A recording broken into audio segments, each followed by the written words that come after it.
The future of YouTube, Facebook, and Twitter, and the future of influence and influencers. So when I go to check out the news these days, news updates like Memorandum or CNN or Fox News or any of those, I'm noticing that in the past, like a couple years ago even, it was all about politicians and what they're doing, and government and what's doing.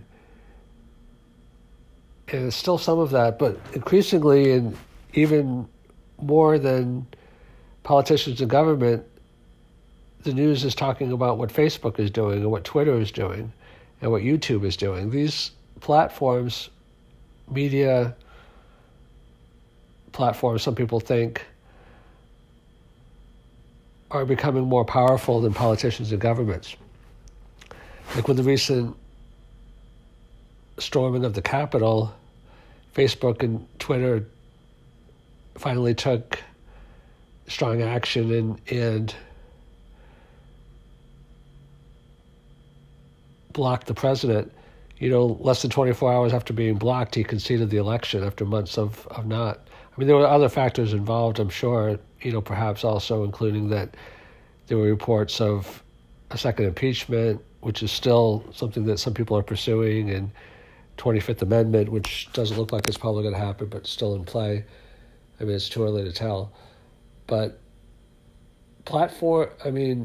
it's kind of a double-edged sword, because I've had podcasts on government versus big tech, because government is also attacking big tech. It's going to be interesting in the Biden administration, because Trump was always attacking, fake news, and fake platforms, in his opinion, and always complaining about conservative bias. I'm going to go over YouTube, Facebook, and Twitter individually, but first just a few general comments. So, and also related to influencers. I saw, because influencers are becoming more important almost than politicians in some ways, in terms of the reach that they have. Like, you could argue that Donald Trump is a political figure, but he's also a Twitter figure. And, a lot of his influence comes from his social media. I mean, obviously he controls the nuclear codes and stuff, so I'm not saying it's all social media. But, as soon as he was shut down from Twitter, a lot of his power evaporated.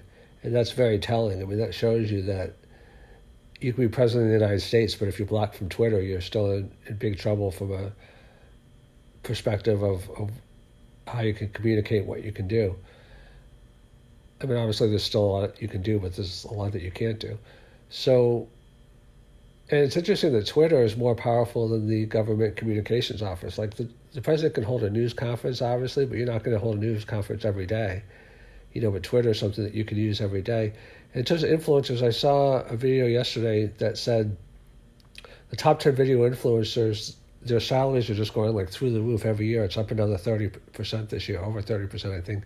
I think it was like something like $211 million or something like that for, the top 10 people. So it's like you can make a huge fortune just being a YouTube influencer. I mean, it's going to be soon that people on YouTube and Twitch are going to be making more than LeBron James and Michael Jordan. I mean, Michael Jordan actually didn't make as much because he played 20 years ago before the salaries were as big as they are today. But, I mean, he made a lot, obviously, through Nike and other things as well. But he owns the Charlotte Hornets now, among other things. That he's doing. So, okay, let's look at YouTube first. YouTube's in a very powerful position for a couple of reasons. One is that they're part of Alphabet, which is, one of the biggest companies in the world and most powerful tech companies. Secondly, they control video, which is like the major medium now. I mean, obviously, they control a certain kind of video, because TikTok's very big in short video, and Instagram's big in some kind of video, and Facebook's big in some kind of video. But in terms of the video niche that they're in terms of the more longer form, and in terms of like the branded video, like people have YouTube channels and subscriptions, nobody can compete with them. I don't know what Vimeo's market share is, but I'm sure it's a pretty dismal second place. I'm guessing it's kind of like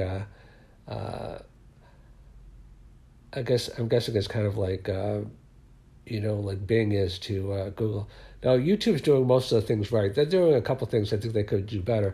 One of the things they're doing right is that they are allowing people to make a lot of money on their platform, which is attracting really good people. Like I said, with these outsized salaries. The other thing is that YouTube analytics are amazing because there's like a whole science and art. It's art and science.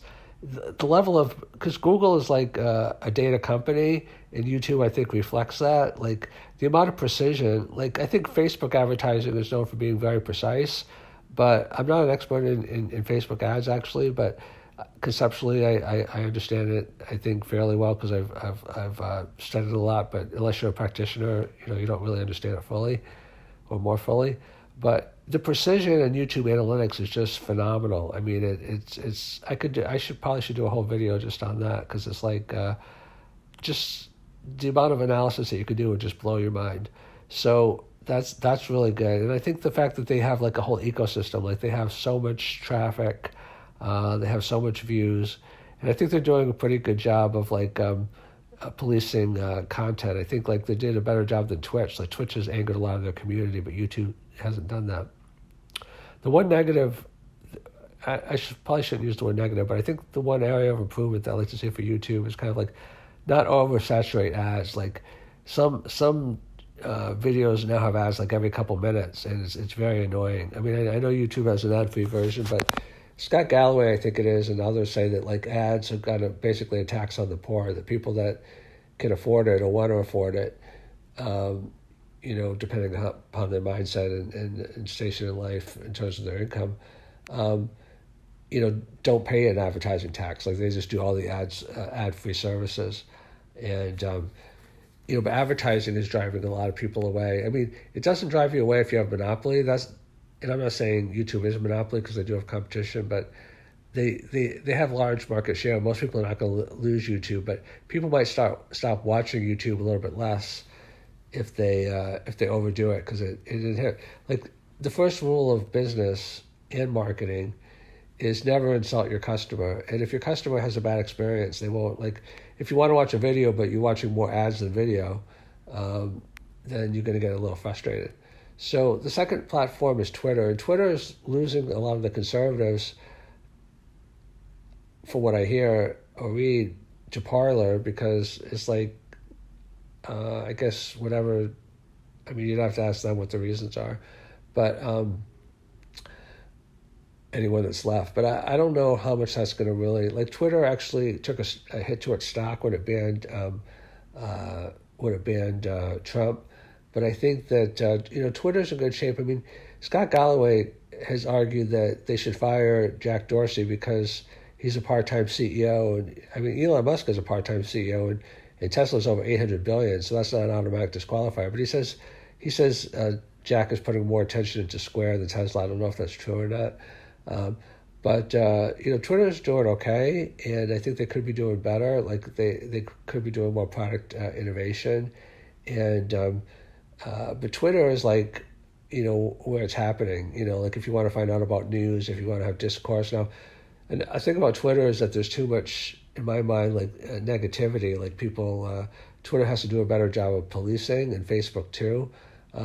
But Twitter is a little bit less of an echo chamber because in Facebook is kind of like you just tune out whatever you don't want. You just reinforce what your beliefs are because Facebook just gives you more of what you want. Twitter is kind of like some of that because you decide who to follow, but it's more of a stream of like people want to see like what's going on in the world, so it's more of a diversity. So I think Twitter has the advantage there over Facebook.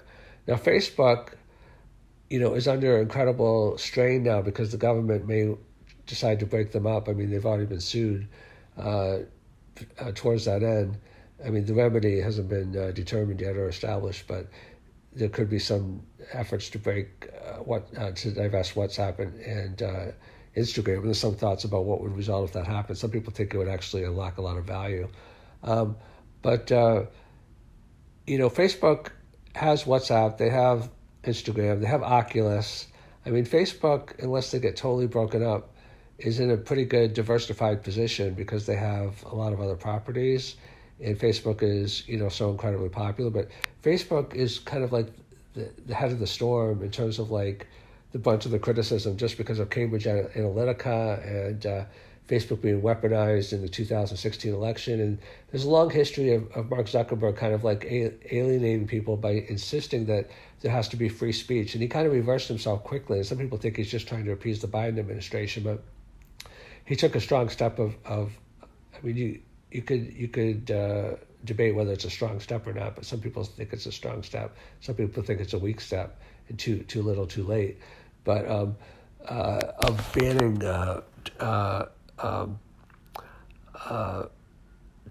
Donald Trump from Facebook for at least 2 weeks, potentially longer, while Trump is already back on Twitter, so that Facebook do take a stronger thing. Now, in terms of influencers, like you have influence, I think the major platforms for influencers are YouTube, Twitch, especially for gaming, but Twitch is broadening, and Instagram. It's hard to really build your brand as much on Facebook, LinkedIn, Pinterest.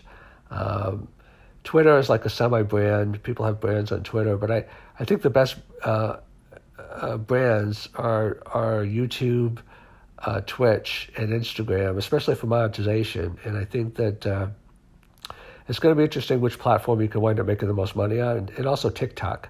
TikTok is a very strong brand. So those are the strongest brands, I think, for influencers today and going future, at least into the nearer term.